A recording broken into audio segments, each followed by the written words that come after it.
Vectors. Welcome to GDC. So, what is the definition of a vector? A vector, by definition, is a mathematical representation of shapes, lines, and curves that can be resized without losing quality.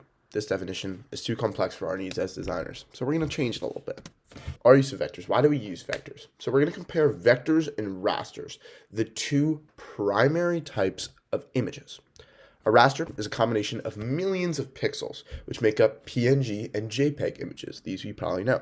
When you look at a raster close up, it's very difficult to make out the image and the clarity is lost. However, vectors, on the other hand, boast with clarity. If you zoom in on a vector, it will not get any blurrier or less clear than if you were to look at it zoomed out. These properties of vectors make them very useful in the world of design. So here's a modern day example. This is a vector. His name is Joseph. This is his logo for the face of his company. He actually does graphic design, and what he does is he tells other people stories, and he's very good at that. He's much better at these keynote presentations than I am. So he puts his logo on socks and shoes. He puts them on Converse. He even puts his logo on a billboard. A bus. PNC Park.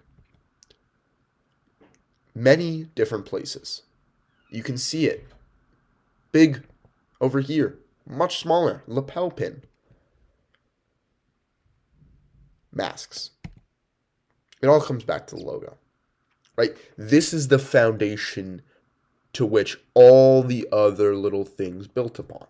It can be in so many different places. So much can happen just from this logo. And simply because it is able to go big and small. So vectors. These use .svg, scalable vector graphics file extensions, and they stay clear throughout. They can be scaled to a very high degree or low degree, right? This is example logo on a phone wallet when compared to a logo on a billboard. You have the socks versus that bus advertisement.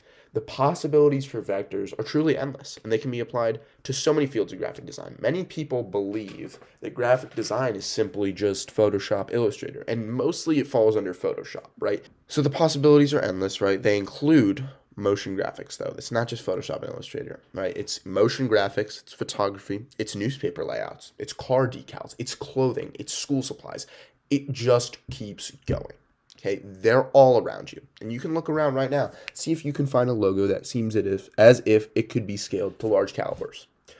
So that is all for vectors. If you have any questions, please feel free to reach out. And yeah, have a great time, everyone. See ya.